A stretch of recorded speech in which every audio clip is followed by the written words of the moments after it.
उसके नेक्स्ट जो टाइप है वो है मेटामेरिज्म। मेटामेरिज्म के अंदर फंक्शनल ग्रुप सेम होता है, मॉलिक्यूलर फार्मूला सेम होता है, सिर्फ फंक्शनल ग्रुप के राइट और लेफ्ट साइड पे कार्बन के नंबर चेंज हो जाते हैं, अनइक्वल डिस्ट्रीब्यूशन हो जाती है कार्बन एटम्स की अक्रॉस दी फंक्शनल ग्रुप। जैसे 1 2 3 4 इसमें कार्बन है, 1 2 3 4 इसमें कार्बन है, इसमें भी एक ऑक्सीजन है, इसमें भी एक ऑक्सीजन है।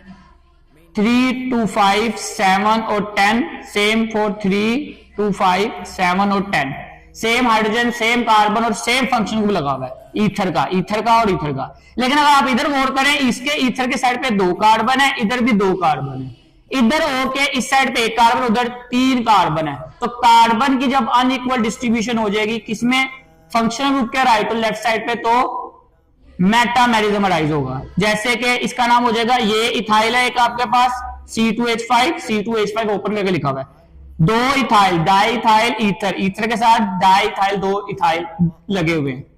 ये अगर आप देखें CH3 ये मिथाइल है और ये प्रोपाइल है, ओपन करके लिखा हुआ है, इसका कंबाइंड फार्मूला है C3H7 methyl N propyl, N क्यों लगाया, straight chain, methyl N propyl ether. N हमेशा आप 3 कार्बन या उससे ज्यादा पे लगा सकते हैं अगर वो स्ट्रेट चेन में हो, 2 के साथ नहीं लगा सकते। जैसे यहाँ पे एन इथाइल नहीं होता, एन मिथाइल नहीं होता, 3 या 3 से ज्यादा हो तो आप एन अटैच करते हैं, कब, अगर वो स्ट्रेट चेन में हो, ब्रांच हो तो आइसो, और अगर रिंग बना रहा हो तो नीओ।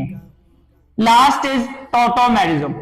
टॉटोमेरिज्म कब अराइज होता है, जब मॉलिक्यूल एक है, उसी एक मॉलिक्यूल में से एक एटम में से एक प्रोटॉन निकल के दूसरे एटम में चला गया, सेम मॉलिक्यूल में प्रोटॉन की ट्रांसफर हुई है from one atom to another. जैसे ये अमीनो एसिड का फार्मूला एक RCNH2COOH, ये अमाइन ग्रुप है, ये कार्बोक्सिल ग्रुप है, ये R कोई भी अल्काइल ग्रुप है। इधर अगर आप गौर करें COOH लगा हुआ है और इधर NH2 लगा हुआ है, लेकिन नेक्स्ट में H मूव कर गया NH2 के साथ और ये NH3 हो गया और यहां से रिमूव।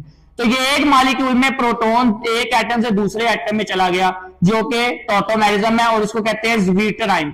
ये मोस्ट इंपोर्टेंट शॉर्ट है, पेपर में बहुत दफा रिपीट होता है कि ड्रॉ ज़्वीटराइन या हाउ कैन वी प्रिपेयर ज़्वीटराइन, तो आपने ये रिएक्शन करना है।